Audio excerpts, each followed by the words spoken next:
Fala, meu povo do Dominantes Online. Então, hoje, nesse exato momento, a gente vai falar agora ainda de ligações químicas, tá? Só que eu acho que agora tipo, a gente está chegando à parte final de propriedade dos compostos, né, moleculares, tá? A gente vai falar sobre forças intermoleculares. O pessoal confunde muito porque também escutam, mas tipo, fala sobre ligações intermoleculares, mas não é a forma correta de chamar.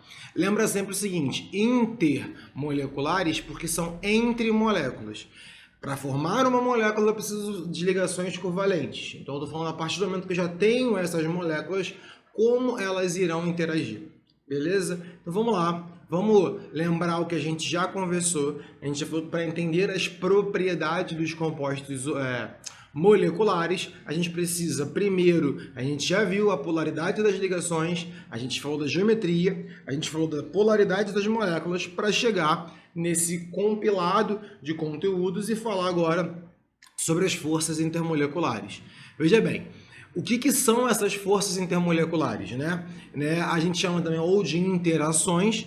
Elas são as forças de atração que ocorrem entre as moléculas. A gente tem nomes diferentes e intensidades diferentes, tá? Para essas forças, dependendo das características e propriedades das moléculas, tá?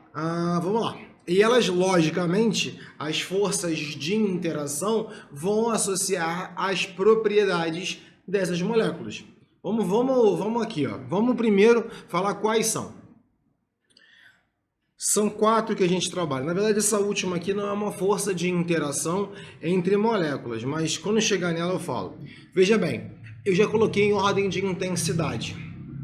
Só que eu prefiro falar ela em uma fora de ordem e vocês vão entender o que eu estou explicando. Existem 4 forças de interação. Eu vou começar falando pela dipolo permanente, que pode ser chamada de força dipolo-dipolo ou dipolo permanente, tá? Ela vai ocorrer com moléculas polares. Se uma molécula é polar, por exemplo, aqui eu desenhei várias moléculas pequenas representando, por exemplo, o HCl, que a gente já viu que é uma molécula polar. Repara que eu não estou desenhando uma molécula, estou desenhando várias moléculas.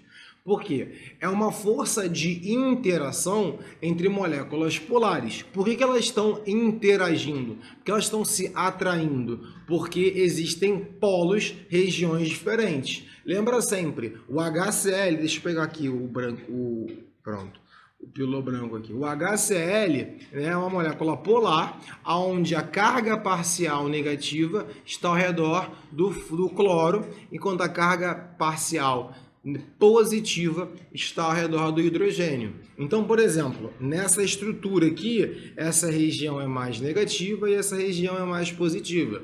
Nas outras moléculas, mesma coisa.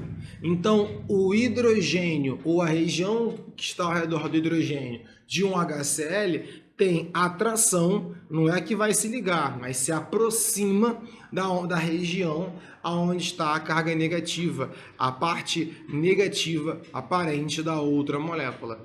Por isso que, então, existe uma força de interação. Isso é meio lógico. As moléculas polares se interagem. Bruno, força média porque tem algo mais forte? Tem. Já vou falar. Mas entenda que as moléculas polares se interagem por dipolo permanente.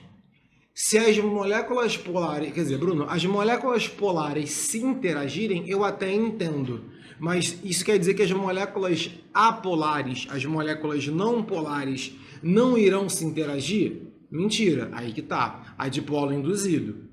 A dipolo induzido, ou dipolo momentâneo, ou força de Van der Waals, tá? São nomes diferentes para força que é de fraca intensidade, que ocorre em relação à atração das moléculas apolares.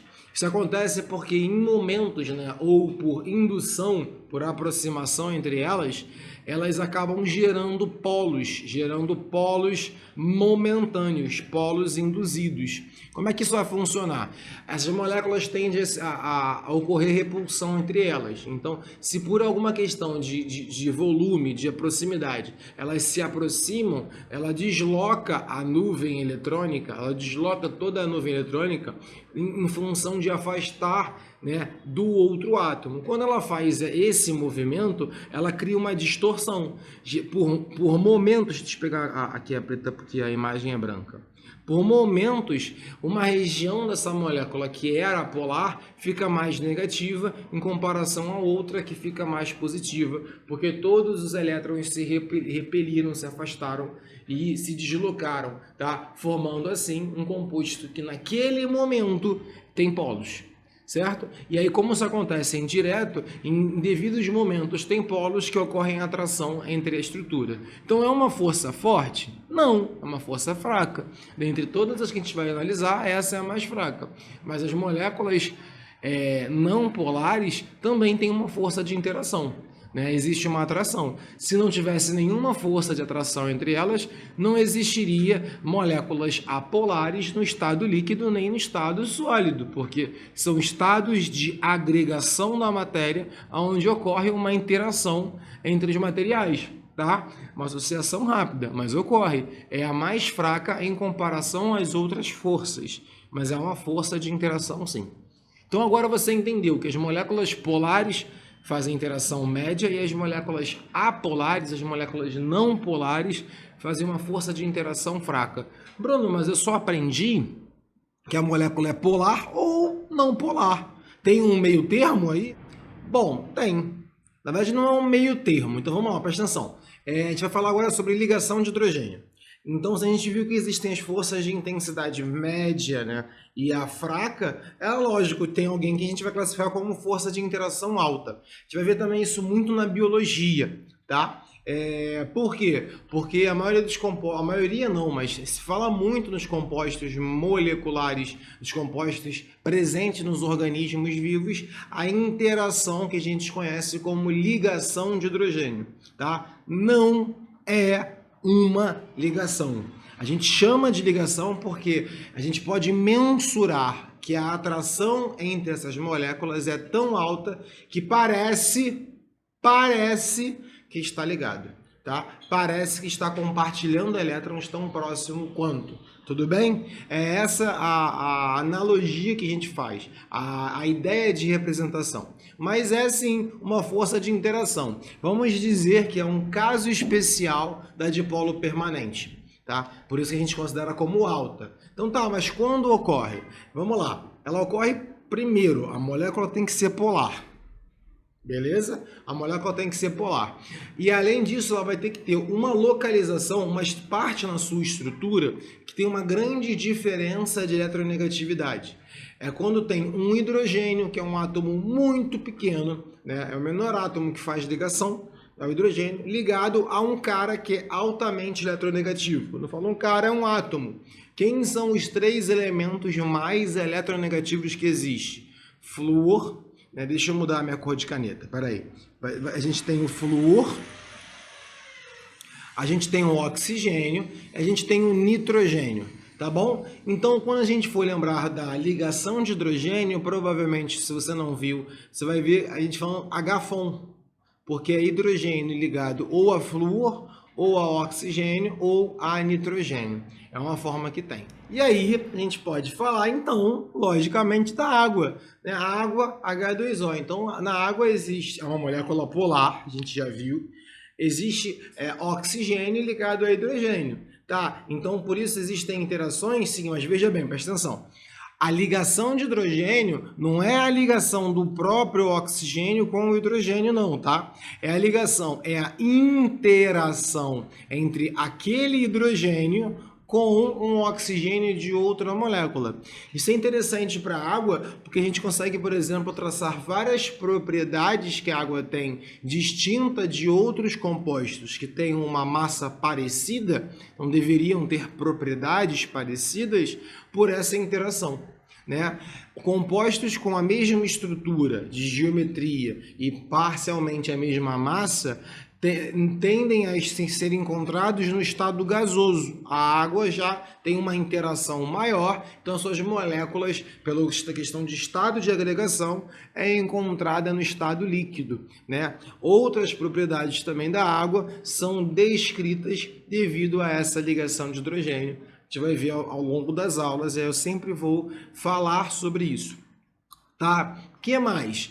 É a maior força de interação entre as moléculas. Então, quando você visualizar, tanto na química orgânica quanto na química inorgânica, essa estrutura, você reparou que tem um hidrogênio ligado a um elemento muito eletronegativo, esse hidrogênio é a parte positiva, irá se interagir com a outra molécula, enquanto esse oxigênio, esse elemento eletronegativo, irá se interagir também com outros hidrogênios, tá bom? Essa força de interação, ela é a maior entre as moléculas. Ah, Bruno, mas tu botou mais uma ali. Já vou falar sobre essa outra força de interação.